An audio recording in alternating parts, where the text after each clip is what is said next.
Let's talk jungle nymphs.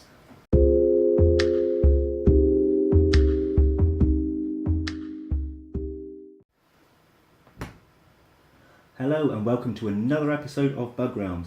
I'm Bugman Sam and today we're going to be talking jungle nymphs. Now before we get on to that, I'm just playing around at the moment trying to find a new space to do my channel in. My room is not that big at the moment, which is why I'm at a bit of a funny angle, and I'm really lanky so my legs don't fit properly under a table. So you'll have to bear with me, and over the next few videos hopefully I'll get it right. Also I'm filming in the evening using lighting at the moment, and I've noticed on my camera there's slight flickers between light and dark, and if anyone's got any advice to stop that, that would be great. I'm only using a smartphone camera at the moment, but I can't seem to stop that, and there seems to be no real manual focus on this. Anyway, that aside, so these are jungle nymphs, also known as Malayan jungle nymphs, but they're actually called Heteropteryx dilatata. Now, just for the sake of this video, we're going to stick to calling them jungle nymphs. So here we have them, guys. There are two on here.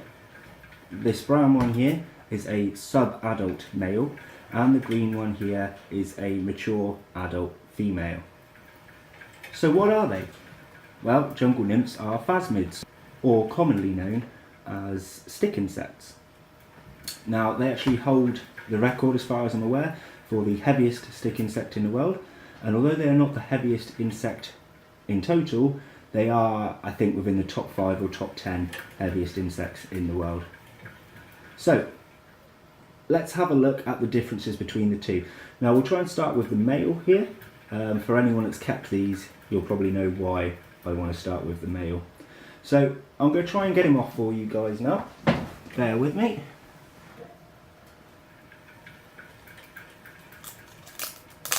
I'm going to move some of these leaves out the way. This is actually old bramble. They've got some fresh ones to be moved into. But I'm going to try and get him on me without disturbing the female too much. Oops. So, here we have him, guys. So, this is the male jungle nymph. So as you can see, he is in a brown colour, and he's got tiny little wing buds here. Now he is sub-adult, so he cannot fly, but when he matures to a full adult, he will have fully developed wings, where he will then fly, or actually he flutters with style. They can fly over short bursts. Now, you may be wondering about the coloration, why they're different. So, the males are taking on more of a coloration of a twig or branch, whereas the females take on more coloration of a leaf. Now, although she's very, very bright green, she does in fact camouflage really well. So, I'll show you an enclosure in a moment, but when I go to clean them out, sometimes I actually have to search for her, believe it or not. The underside of her, if I turn it around, is of a darker green, and she often faces this way, so she mixes well with the bramble leaves. So you'll notice there's also a complete different shape to him. He resembles more of a shape again of a twig or branch, whereas she resembles more the shape of a leaf. Now, you may be wondering why he flies and she doesn't. The reason being is the males will often fly. You'll find out with a lot of stick insects that sometimes both sexes fly, sometimes both sexes don't fly, but when one flies over the other, normally it is the male that takes flight. Now, we believe this is so that they can go on further searches for the females, go longer distances to find their mate. Sorry, I'm just admiring him now here. You'll see he's also got lots of little spikes on his legs, a little bit on his head, kind of like a little crown. They have tiny little hooks on their legs. You'll see there, he can go right under my arm with no issues whatsoever. Hey buddy. Now, these little spikes, I can feel them when he's moving around on me. However, they don't cause me any real pain, any kind of discomfort whatsoever. Where are you going, chap?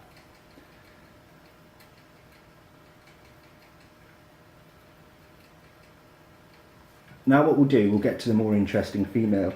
So, as I said earlier, those that keep these may wonder why I started off with the male. Oh, he's playing dead now. Another little trick they'll do, they'll just flop backwards, play dead. So why do they play dead, and why does he have this coloration? Get away from predators. Simple as that. See, he's on the move again now, so I'm going to pop him back. See if he'll take, oh, he's going to play dead again. Go on, buddy.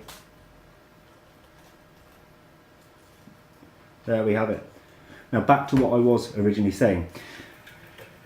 You may wonder why I wanted to start with the male. Well, these females, I don't like to use the term aggressive, but she is, however, very defensive. So you'll see on here, she has all these spikes on her legs also. Now, what she'll do, if she's gone into a defensive mode, is she'll rear her back legs up, and if your finger gets caught in between those legs, she'll scissor attack you, basically. Sort of like scissor kick your fingers, and it does really hurt, and they can draw blood from it. I say really hurt, it's not as bad as things like a bee sting or anything like that, but it isn't comfortable. And they'll also make a sort of hissing sound with the wings, where they rustle. Now, she only has short wings, if you can see here. They are incapable of flight. Like I said, this is one of the species where the male can fly, female doesn't. He's a little bit faster than she is as well. He can get around a little bit better, but then he's always the one in search of the mate. Now you'll see her ovipositor here at the end. What she'll actually do when she wants to lay eggs is she'll kind of press that down into the substrate, and she will lay, and the eggs will remain buried there until they hatch. Now, eggs, or ova, which is the correct term for stick insect eggs, ova of these takes ages to hatch. So if you're planning on just buying ova, be prepared to play the waiting game, because they can take a year, sometimes even 14 months, and if you're in colder conditions, even longer than that for them to hatch. They're also quite slow at developing, and these can live for a couple of years as well. Some stick insect species only live for a matter of months. So it's pretty cool. Now apparently these also do contain a spray which has a pretty awful smell to it. I've not encountered this from her, but I haven't actually handled her since she's been mature. Ever since, basically, I accidentally must have brought in wasp larvae into our enclosure once, and I could see all the little wasps flying around, and I wanted to remove them. In doing so is when she decided to scissor kick me, and I thought, right, from then on I don't really fancy handling her. However, I do want to do that for you today, so I'm going to try and get her onto something to make it a little bit easier for her to crawl onto me, and hopefully she's not going to go into defense mode. Let's see if I can. I don't want to particularly move her from the back. See, normally I would get like a lot of phasmids, so I'll kind of get a little paintbrush and give her a nudge from the back. I don't want to do that because she might go into her defense mode. Oh, the male's decided to come up and have a look. What I'm doing, I'm not causing any harm to her, I'm just slightly lifting this up so that she can balance out. You see her back legs rearing there. She's only done it with one because she's actually holding on with her other rear leg.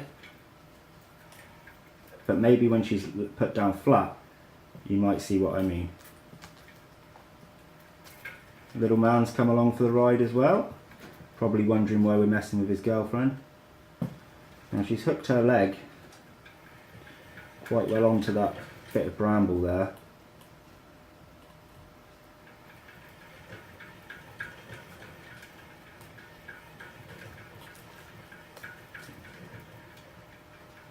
Whoop, scared myself then. So here she is. Let's get little buddy off. Come on, little man. Let's plonk you up on a leaf further away. Right, little man is out of sight. So here we have her in all her glory. You can really see if I can get it to focus for you. Spikes on those legs there. Sorry, it's not focusing as well as I'd like. That a bit better.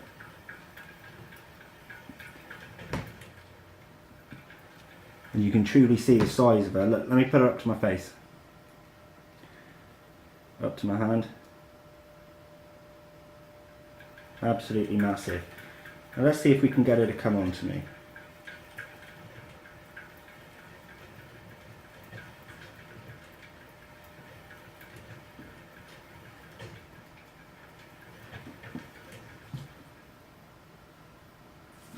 Whoop. Sorry about that. She did a hissing thing at me, frightened me to death.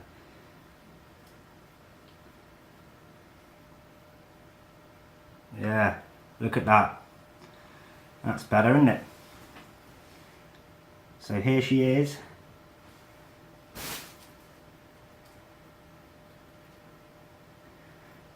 Oh, I'd rather you not go on my face, darling.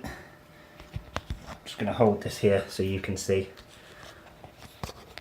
So these are pretty cool. I mean, I know I made them out to be quite scary. Oh, she's hissing at me. I know I made them out to be quite scary, and you know, if you're a bit of a wimp like me, they can be a little bit scary, but they're also really cool. You see, she's a lot more placid on me now than she was. Don't know where she's going, mind. I'm going to go for a stroll on my back, which I'd rather she not do.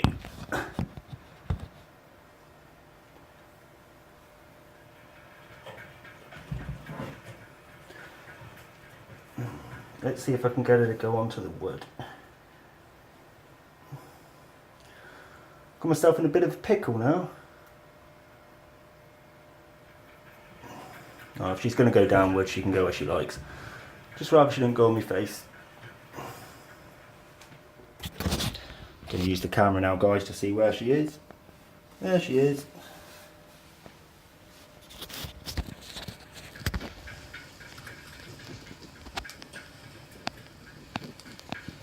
I've lost her again now.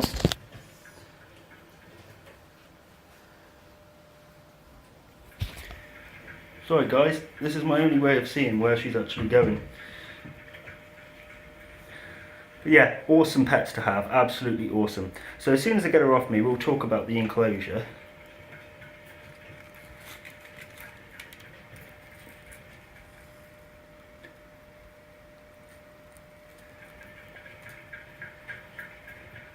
Is she going onto it? Yes, she is.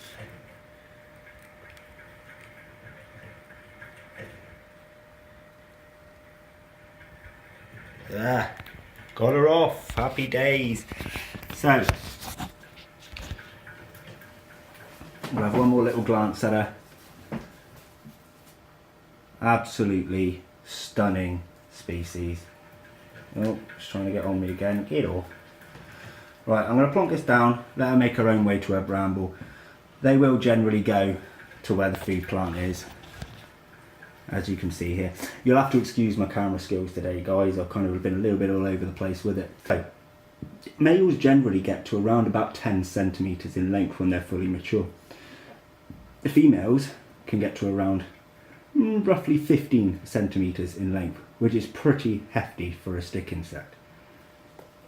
So what you need, general rule of thumb when keeping phasmids, you want to have it 3 times the height of the insect. Now the reason being for that is for when they molt. So molting is where they will sort of shed their skin and they'll have a new one formed underneath. So the old exoskeleton or cuticle will then come out, you'll have the new one come under. So to do this, they generally hang upside down. So you'll have them hanging, and then you'll have them emerging from the old skin.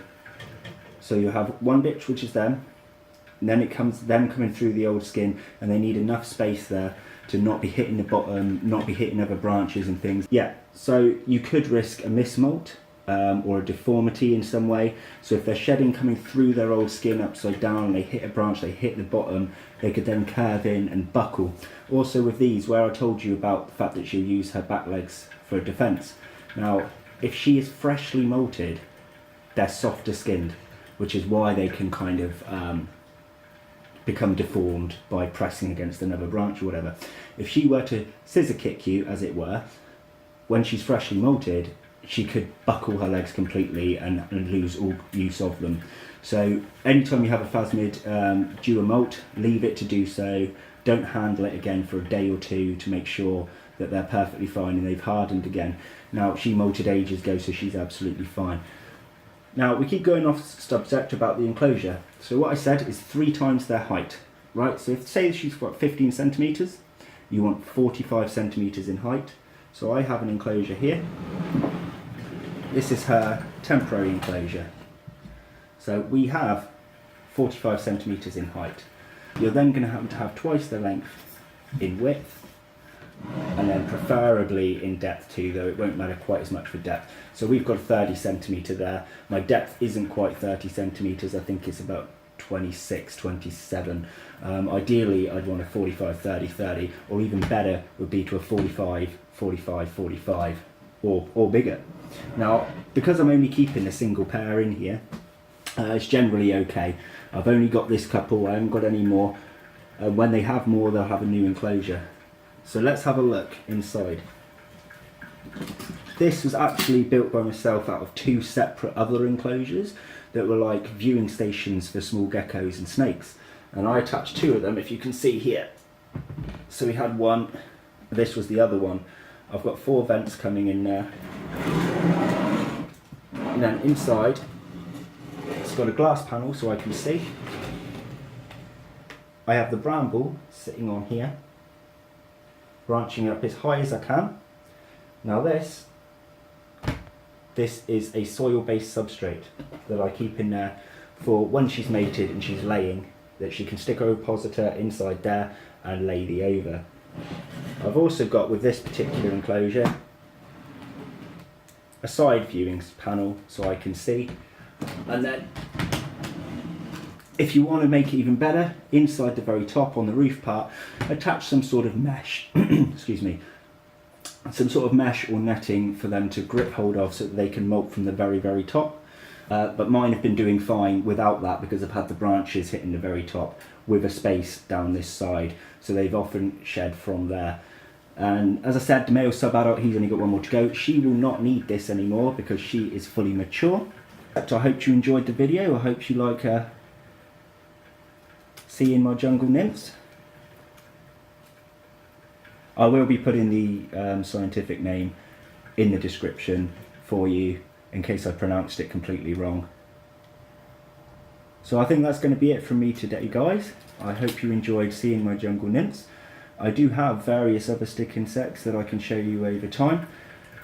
And yeah, that's going to be it from me. So thank you very much again for watching my video, taking the time out to view it. I know that at the moment things aren't as professional as I'd like in ways of lighting, in ways of audio, in ways of visuals. Especially like today, I keep dropping my camera. I haven't been the best with angles and so on. But as you can tell, I am doing my best to try and change this. I have some better lighting now. Although the room is dark, I've got the lighting on and I hope that's made things a little bit clearer. I'm trying to make a station to work on, as you can see here, although I've just got to angle it a little bit better. I need some sort of pod for my phone for filming because then it's not going to keep falling off things. Anyway, I'm going to sort her out with some fresh bramble and change her over now. Oh, just to add, I did forget to say, I've also lined the bottom there with sort of kitchen roll, like, you know, white roll, paper towel type things. This is just for ease of cleaning. Now you can make a complete bio setup in here with just the substrate on there and add some springtails to keep things going nicely, get the cleanup crew in. Now if you want to talk about springtails, I have mentioned them in a previous video. They are the cleanup crew. So you can do that. However, I wanted a separate pot for when she lays so that I've got them in a specific place. I can replace the pot after a certain amount of eggs have filled that one. That way I don't have to disturb the ova because you get best results without disturbing them at all. And I can take that one out, put a new one in and keep the cycle going because I've got loads of these tubs. So yeah, anyway, that's going to be it for me today. Please like my video, please subscribe if you want to see more, if you're brand new to this channel, and hit me a comment. Hit me a comment about what you want to see here. I'm going to angle this a little bit better, a little bit differently next time. Maybe I'll have something on the wall, maybe I should get some sort of poster up here, or something like that. Maybe I should get some more desk ornaments. Maybe I should arrange it so that I've got a higher desk so I can stand. I don't know, leave me a comment. Let me know what you think about the new sort of setup for bug realms, and let me know what you want to see in the future, really. So, again, thank you very much for taking the time out of your day to watch my video. Do take care. See you again soon.